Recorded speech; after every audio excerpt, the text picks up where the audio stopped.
The red light. It's a filter. The red light. Oh, it's green light filter. Oh, fuck. It's I liked it better when it was red for USC. Ooh, dominating. I don't want to talk about it. Yeah, we're about to talk about. We're about to talk about it for like 15 minutes. Get ready. Prepare yourself.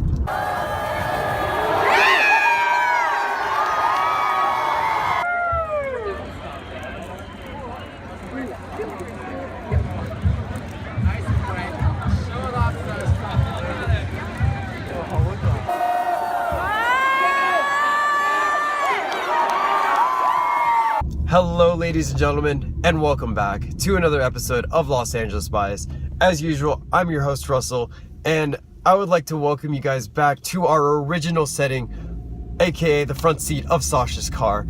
And most importantly, Sasha, welcome back to my car. Yes, to my own welcome car. back to your own show too, to the live shooting of the show. Not live for you guys, but live for us. But yeah, obviously it's been a long time since we were able to shoot an episode like this. Sasha was able to make it out this weekend for the UCLA versus USC game. Obviously a very, very important game for us and our channel.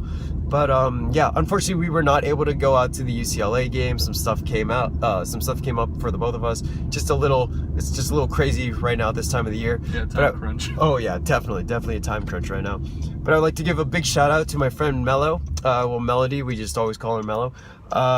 She's currently a student at UCLA. She was the one who was able to provide us the footage for this week's episode. So thank you so much, Mello. We really appreciate it. But yeah, so we have a lot to talk about in this episode. We literally just left a viewing party for the UCLA versus USC game. It was out here at my friend's house in South Central. But yeah, if you guys could not tell, I do not have a voice right now, and that's a combination of being a little sick and yelling a lot throughout that game. Same thing for Sasha, except second half he was not yelling as much. As much. So my voice is a little better. Yeah, it died out a little bit. But thank you guys so much for checking out this episode, and welcome to LA Bias.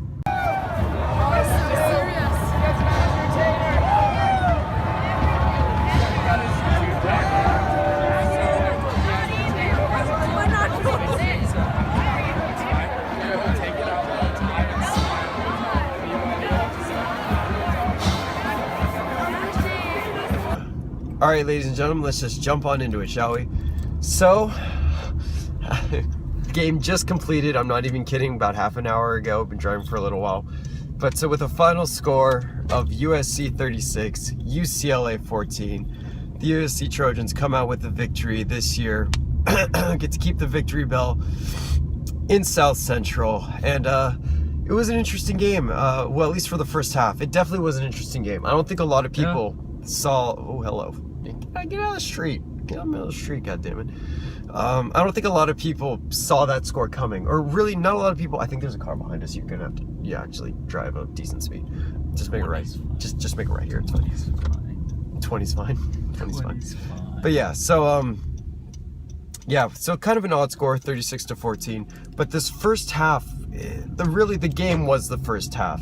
UCLA, they came out swinging, dude. Yeah. I mean... Started off with a 60-yard touchdown. Yeah, a 60-yard touchdown was second or third play of the game, not even kidding.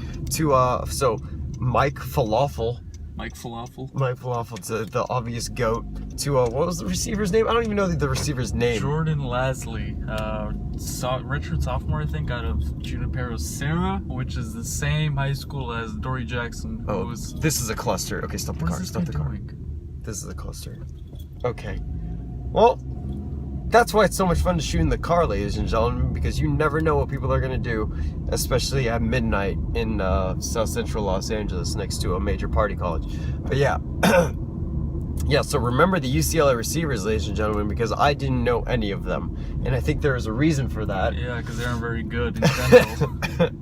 The best one is being kept a secret on the bench. Free Theo 2016. Free Theo Howard. Reddit fans will get that immediately. But yeah, so yeah, right off the bat, 60-yard touchdown. Jordan Lasley against Adoree Jackson too. The battle of the number 2 versus number 2, both from Sarah. Same year, right? Same year, Same exact year. So that was an interesting matchup all night, ladies and gentlemen. They just went at it. They really did. It was quite a game between the two of them, and And yeah, UCLA struck first with that, just crazy. I mean, Adoree thought he made a play on the ball. He didn't, so he didn't go for the tackle. Then our safety came down, missed the tackle, and he just took it to the house. And just like that, 7-0 UCLA.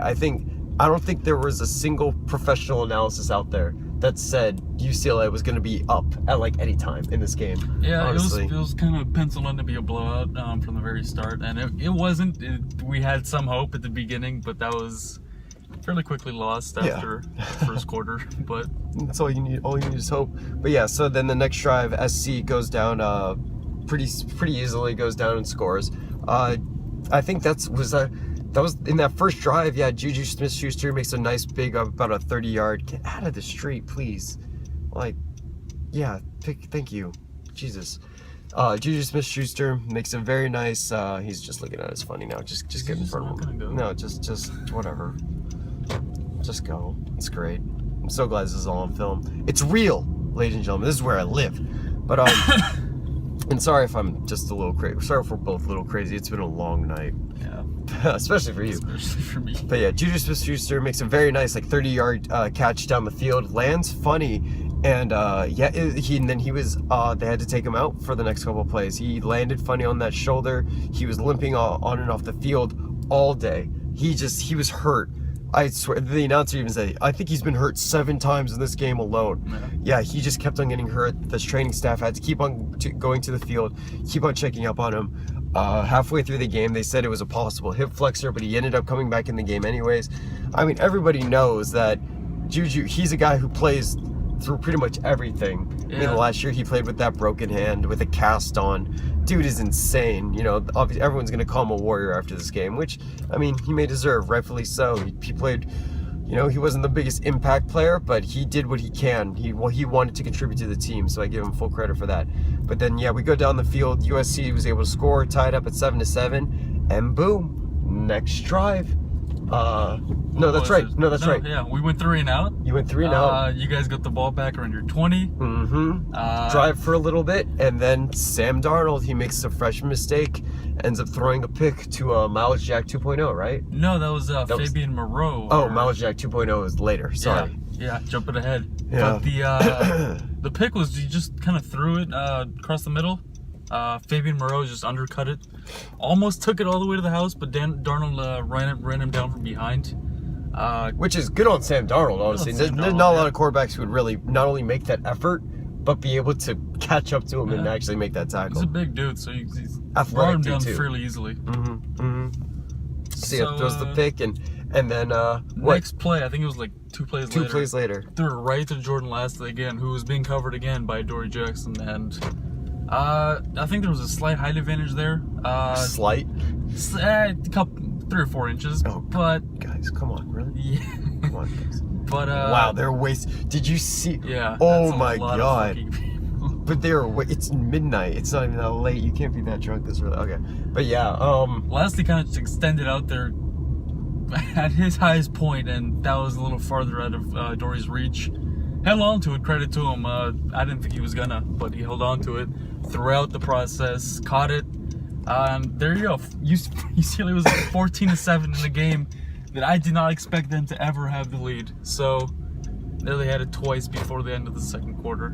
It was crazy. I mean, we were watching at a USC house, and there were a lot of Bruin fans there too, but it was just like, what is happening? Yeah. I was scared. You know, I'm texting people, I'm sending Snapchats to people, you know, at UCLA, and they're all talking crap. And it's just like, oh my God, this is happening. No, this can't happen. We can't let UCLA ruin our season. The only people allowed to ruin our season is us. No, we ruin Colorado. No, we ruin. We'll talk about that later too. But yeah, but then after that, USC just decided to pick it up. Gosh, sorry if we're a little airheaded on this. There's just so much happened, but USC was able to. They started scoring. The run game started to pick up. That was it. UCLA played the run game very well at first, but then all of a sudden, Rojo was able to take off. He had a 60-yard touchdown, which was fantastic, a fantastic run. That's kind of what broke the floodgates open. Yes. 60-yard, it was on like a 3rd and short. It was kind of, if UCLA got them off the field, you know, the offense can get back out there, put more points on the board. But when he broke that off for 60, I think that was the tying touchdown. Yeah. To make it 14-14, that's kind of what I don't want to say it was a dagger because it was the second quarter, but it was definitely it was for a UCLA team that struggles to score, it was almost a dagger. Definitely. So. It was kind of like last year with the fumble recovery for a touchdown. Oh yeah, that was pretty much it. Yeah, so I mean that's when it started. That's when the onslaught began. Yeah. In fact, UCLA did not score again after that. It was all USC after that. So yeah, let's just go ahead and jump to the second half. Well, what to talk about in the second half? There isn't much to talk about. Well, there's not much to talk about in regards to UCLA. Quarter, that's for sure. It was all USC, ladies and gentlemen, the second half. Oh my goodness. I believe USC had double the amount of plays that UCLA had. Double the time of possession. Double, almost triple, it felt like. Yeah. USC in the second half just dominated the game in every facet. Defense, offense, running, passing, everything. I believe we ended up having a little bit over 500 yards in total. I don't think UCLA about 250 in the end. No, I don't think so. The running game shut off. Mike Faithful could not complete a pass to save his life. It was like 3 or 4 3-and-outs in a row. Yeah. It was a little disheartening. And then USC just kept on scoring. They just kept on scoring with oh my God, what was the Juju 2.0 over there? That was his game. What was his name? Deontay Hampton? Deontay Hampton. That's right. This was the Deontay Hampton game. He played fantastically. He came in clutch. He had touchdowns. He was Sam Darnold's safety blanket this week. And he just did a great job. The tight ends played well again. A couple of drops here and there, but considering how much we used to throw to tight ends compared to what we do with them now, it's fantastic to see. But yeah, just a great win for USC. Now, for us to win the Pac-12 South and compete for a Pac-12 championship, one thing needs to happen, and one thing only. Since we won this game against UCLA, and since Utah lost to Oregon at home earlier today, that's right. On an iffy call at the very No, not end. even iffy. I thought it was tough to overturn because they called it a no touchdown. Yeah, and then they turned it into a touchdown. So there was definitive proof. Well, that's. But the whole definitive proof. Yeah, there was definitive. They wouldn't have changed it. I don't know. New York says so. But the whole fact is Oregon took down Utah for us. So now next week Utah plays Colorado.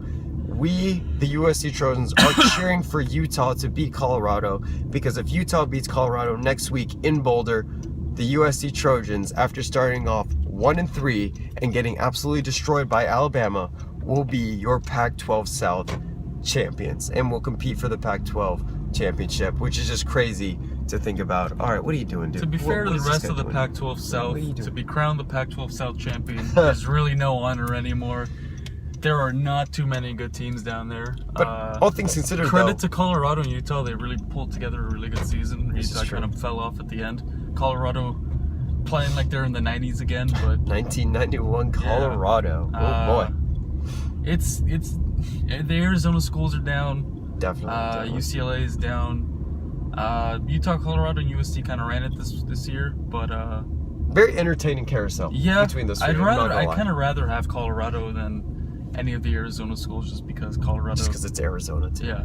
It's like, in a past video, we shat on Arizona pretty hard, anyways. Yeah, so Arizona fucking sucks. Yeah, in pretty much every way, shape, and form. But so just fingers crossed in regarding that game coming up. So next week, in regards to UCLA and USC plays Notre Dame at home. It'll be the final game at the Coliseum for this year. I will be going to that game, so I will be able to return and give you guys some footage. Very excited for that game against the dumpster fire that is Notre Dame, who lost today to Virginia Tech.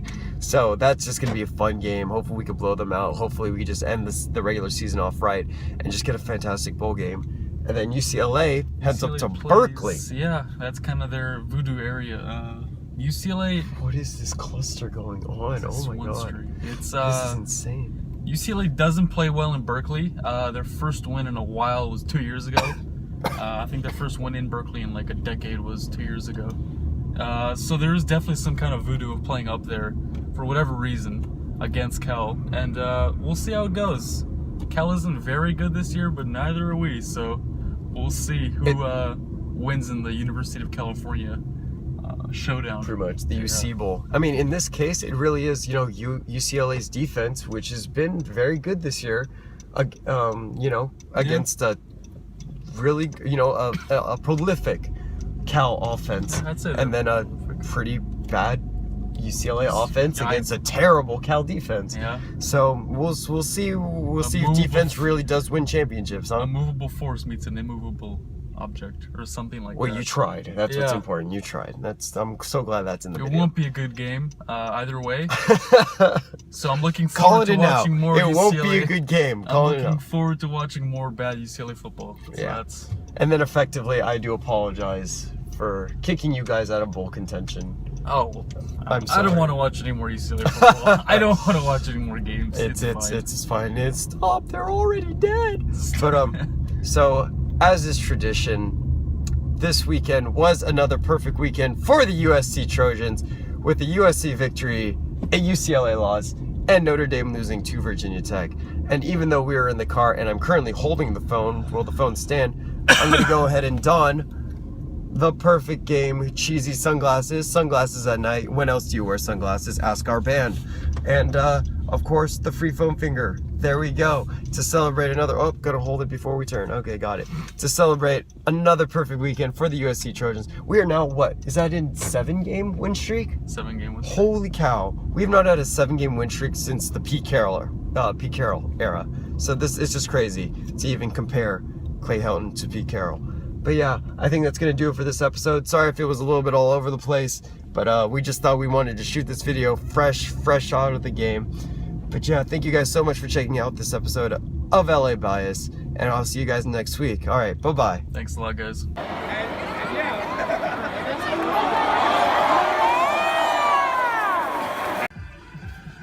I can see us both. We just both have to be kind of back here. Can you We look weird. Do this? What was the point of doing that? Put this one in front so it's not going to tip over if I break. Well, that's the point of the tape. Sure, but then put tape on the front one like that. I'm not done taping it. I know. I'm not gonna just use a single piece of tape. In front I will better, fight you in this car. We're gonna. Welcome back to the show. Welcome back.